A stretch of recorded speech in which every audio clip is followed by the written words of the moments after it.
Islamic calendar का सबसे मुबारक महीना रमज़ान शुरू हो चुका है। इस पूरे एक महीने में पूरी दुनिया के मुसलमान सुबह सादिक से लेकर के गुरूब आफ्ताब तक, यानी सुबह डान से लेकर के और सनसेट तक रोज़ा रखते हैं, फास्ट करते हैं। इस दौरान वह न कुछ खाते हैं और न पीते हैं। फास्टिंग की इम्पॉर्टेंस को इससे भी समझा जा सकता है कि दुनिया के तमाम मज़ाहिब ने, कोई भी रिलीजन हो, किसी न किसी तरह से उसमें फास्टिंग को ज़रूर इंक्लूड किया गया है।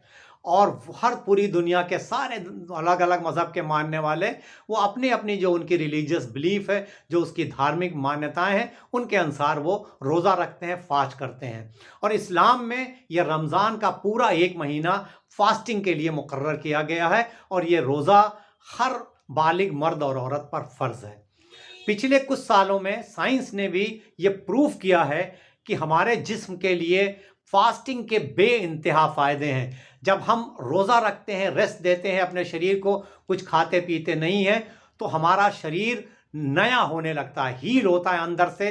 जो टूट फूट है वो ठीक होती है और हम कई बड़ी बड़ी बीमारियों से बचते हैं। इसीलिए आजकल इंटरमिटेंट फास्टिंग का बड़ा चलन है। तमाम जो हेल्थ कोच हैं या डॉक्टर्स हैं वो बताते हैं कि आप 16 घंटे फास्ट करिए, 8 घंटे में कुछ खाइए, या अलग अलग कई तरह के रिजीम आते हैं। तो कई साइंटिस्ट ने यह बताया कि अगर हम 12 घंटे का ड्राई फास्ट करते हैं, जैसा कि हम मुस्लिम रमज़ान में करते हैं, तो इसका इम्पैक्ट जो 36 आवर का वाटर फास्ट है उसके बराबर आता है। तो ये फास्टिंग पूरे एक महीने की हमारे लिए बहुत इंपॉर्टेंट है। तो कुछ साथियों ने ये रिक्वेस्ट किया था कि इस पे बात की जाए कि इस दौरान हमारा खान पान कैसा हो, क्या हम खाएं पिएं। और मुझे भी ये बहुत ज़रूरी लगा, इसलिए कि जो माहौल है इस वक्त हमारे आसपास, हमने रमज़ान के महीने को खाने का महीना बना दिया है। इतनी अनहेल्दी चीज़ें और इतना ज़्यादा हम खाने लगे हैं अफ्तार के बाद, अफ्तार में या सहर में, कि जो रोज़े के फ़ायदे हैं वो तो ख़त्म हो गए, फौत हो गए, और तमाम अनहेल्दी चीज़ों का नुकसान हमारे जिस्म को होता है। तो आइए हम लोग बात करेंगे इस वीडियो में कि रमज़ान में हमें क्या खाना है, कौन कौन सी चीज़ें बेहतर है हमारे जिस्म के लिए, और कितना इस्तेमाल करना है, और उसको इस्तेमाल करके हम अपने आप को कैसे ज़्यादा एनर्जेटिक, ज़्यादा हेल्दी रख सकते हैं और रमज़ान का पूरा फ़ायदा उठा सकते हैं कि इस एक महीने में हम जिस्मानी तौर पर और रूहानी तौर पर दोनों तरह से ज़्यादा मजबूत हों। रमज़ान में सबसे जो इम्पॉर्टेंट हमारी डाइट है वो है सहर, जो सुबह सादिक से पहले तक हम इस्तेमाल करते हैं खाने पीने की चीज़ें। और क्योंकि ये इम्पॉर्टेंट इसलिए है कि इसके बाद हम एक लंबे अरसे तक बगैर कुछ खाए पिए रहते हैं। और ये पीरियड जो है वो अलग अलग मुल्कों में या एक ही मुल्क में अलग अलग जगह पर अलग हो सकता है। आम तौर पर 13, 14, 15 घंटे का फास्ट होता है। तो सहर बहुत इम्पॉर्टेंट मील है। एक तो हमें सहर को कभी स्किप नहीं करना चाहिए, कभी छोड़ना नहीं चाहिए। और सहर में हमें क्या खाना है, तो ऐसा खाना हमको खाना चाहिए, उस वक्त हमें ऐसी चीज़ें खाना चाहिए जो देर तक हमें एनर्जी दे, धीरे धीरे डाइजेस्ट हो और हमारे जिस्म में देर तक रहे, जिससे हम पूरे दिन एनर्जेटिक रहें, पूरे दिन अपना नॉर्मल रूटीन का काम ठीक ठाक कर सकें। तो हमें खाने में प्रोटीन और फाइबर रिच डाइट लेनी है और थोड़ा हेल्दी फैट लेना है। तो प्रोटीन के लिए हम लोग अंडे का इस्तेमाल कर सकते हैं, मिल्क प्रोडक्ट का इस्तेमाल करते हैं, गोश्त लिया जा सकता है, चिकन या और दूसरे गोश्त। फाइबर के लिए आप अगर चाहें तो होल फ्रूट का इस्तेमाल कर सकते हैं। होल ग्रेन की रोटी, आप पूरे जो होल ग्रेन है, गेहूं चक्की का पसा हुआ, उसकी रोटी ले सकते हैं। मल्टीग्रेन आटे की रोटी ले सकते हैं। ड्राई फ्रूट का इस्तेमाल किया जा सकता है। एक बहुत इम्पॉर्टेंट बनता है प्रिपरेशन, जिसे हम निशास्ता कहते हैं। थोड़े से ड्राई फ्रूट, डिफरेंट तरह के 4-5 तरह के, एक मुट्ठी ड्राई फ्रूट आप पानी में भिगो दें, उसके बाद उसको पीस करके और दूध के साथ मिला करके एक सेमी लिक्विड प्रिपरेशन बनाया जाता है, जिसे निशास्ता कहते हैं। हमें ख्याल यह करना कि जब हम ड्राई फ्रूट्स का और मिल्क का निशास्ता बनाएं, तो मिल्क जो है एक तो वो फैट फ्री हो, और ड्राई फ्रूट में जो हम नेचुरल मिठास है उसी से फ़ायदा उठाएं, अलग से उसमें शक्कर ना मिलाएं।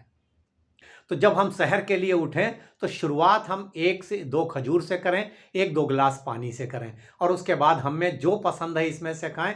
कबाब का भी इस्तेमाल किया जा सकता है। आप रोटी पे थोड़ा सा घी भी कभी कभी लगा सकते हैं, तो हेल्दी फैट भी उससे मिलता है, और जो ड्राई फ्रूट हम ले रहे हैं उससे भी हमें हेल्दी फैट मिल जाता है। तो प्रोटीन, फाइबर और हेल्दी फैट रहेगा। पानी हमें जब थोड़ा थोड़ा पीते रहना चाहिए। दही का इस्तेमाल बहुत बेहतर है, प्रोटीन भी उससे मिलती है, वाटर भी मिलता है और प्रोबायोटिक भी मिलता है। तो दही का इस्तेमाल काफ़ी फ़ायदेमंद है। शहर में दही का इस्तेमाल ज़रूर करना चाहिए।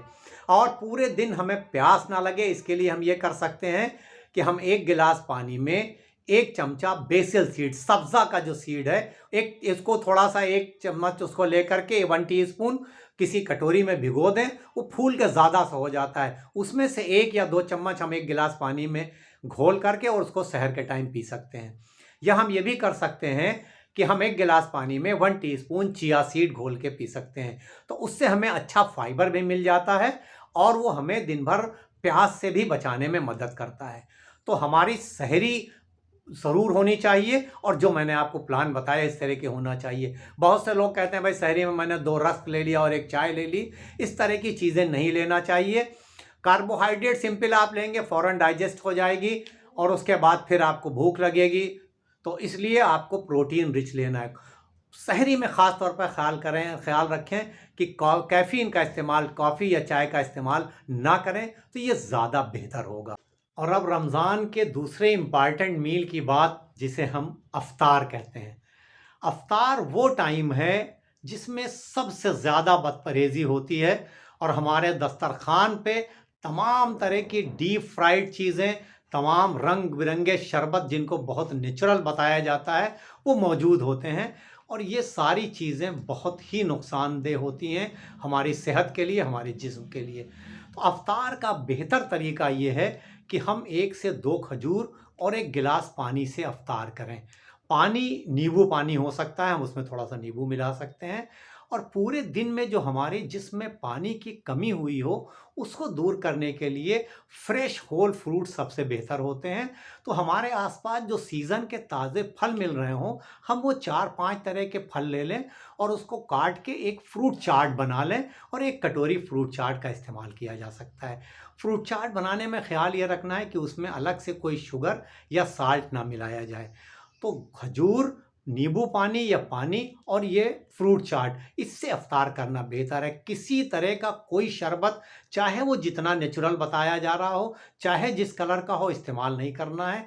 किसी तरह का कोई कोल्ड ड्रिंक इस्तेमाल नहीं करना चाहिए। जूसेस का इस्तेमाल भी बेहतर नहीं है, चाहे वो फ्रेश जूस हो या पैक्ड जूस हो। ये सारी चीज़ें हमारे जिस्म में कार्बोहाइड्रेट का ओवरलोड करती हैं, जिससे हमारी बॉडी में कई तरह की बीमारियां पैदा होने का रिस्क बढ़ जाता है। तो खजूर, पानी और फ्रूट चाट, उसके बाद हम मगरिब की नमाज के लिए जाएं, और मगरिब की नमाज के बाद हम चाहें तो वॉक पर जा सकते हैं। कुछ लोग ऐसे हो सकते हैं जिनको चाय पीने की बहुत आदत है, बगैर चाय के वो नहीं रह सकते हैं। अगर आपके साथ ऐसा है तो आप 1 कप चाय पी सकते हैं। बेहतर ये है कि आप ग्रीन टी का इस्तेमाल करें। अगर ग्रीन टी से आप काम नहीं चलता है आपका, तो आप दूध वाली चाय भी पी सकते हैं। 1 कप, तो 1 कप बस, उससे ज़्यादा पीना बेहतर नहीं है। इसके फ़ौरन बाद हमें कोशिश ये करना चाहिए कि हम अपने रात का खाना जितनी जल्दी हो सके अफ्तार के बाद वो खा लें। पूरा खाना, हेल्दी खाना खाएं जिसमें कॉम्प्लेक्स कार्बोहाइड्रेट हो, प्रोटीन हो, फाइबर हो, फैट हो, सब कुछ हो। तो उसके लिए हम नॉन वेजिटेरियन चीज़ों का इस्तेमाल कर सकते हैं।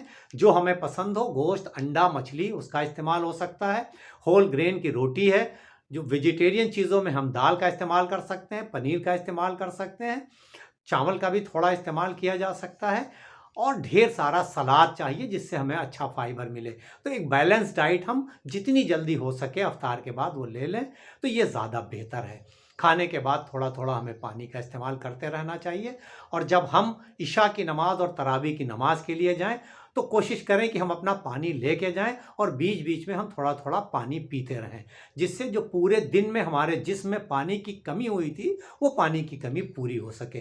तो हम थोड़ा थोड़ा जब पानी पीते रहेंगे, तो हमारा जिस्म जो है वो पानी, उसकी कमी जो हुई थी वो दूर हो जाएगी। तो ये सबसे बेहतर तरीका है अफ्तार का।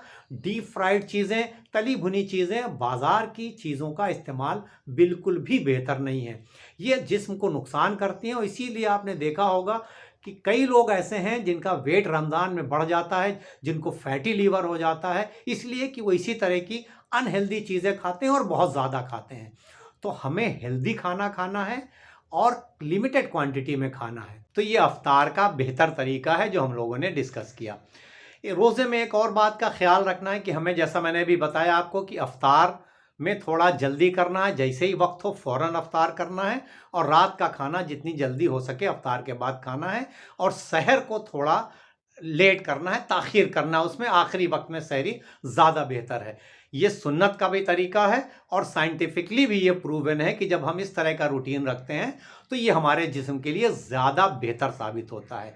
तो आप ये रूटीन फॉलो करिए इस रमज़ान में, और मुझे उम्मीद है कि इस रूटीन से आपका जिस्म पहले से ज़्यादा बेहतर होगा। और हाँ, ये जो डाइट प्लान है ये नॉर्मल हेल्दी लोगों के लिए है। अगर आप लंबे समय से किसी बीमारी में हैं, आपकी बहुत लंबी कोई दवा चल रही है, आपके डॉक्टर ने आपको अलग से कोई डाइट बताई है, तो आप अपने डॉक्टर की एडवाइस पर अमल करें। आप इस तरह का डाइट प्लान ना करें। आपको अगर हार्ट डिजीज़ है, डायबिटीज़ है, आप किडनी के पेशेंट हैं, तो आप अपने डॉक्टर और अपने डाइटिशियन की जो बताई हुई डाइट है उसी को फॉलो करें और इस तरह की डाइट से बचें। बाकी जनरल लोगों के लिए रमज़ान में ये डाइट बहुत बेहतर है, इसका इस्तेमाल करिए और अपने एक्सपीरियंस हमारे साथ ज़रूर शेयर करिए। अब इजाज़त, इस उम्मीद के साथ कि इंशाल्लाह जल्द मुलाकात होगी किसी नए टॉपिक के साथ। तब तक के लिए हंसते रहिए, मुस्कुराते रहिए, खुश रहिए, एक्टिव रहिए और एक दूसरे के लिए दुआ ज़रूर करते रहिए, और मुझे भी अपनी दुआओं में ख़ास तौर पर इस रमज़ान में ज़रूर शामिल रखिए।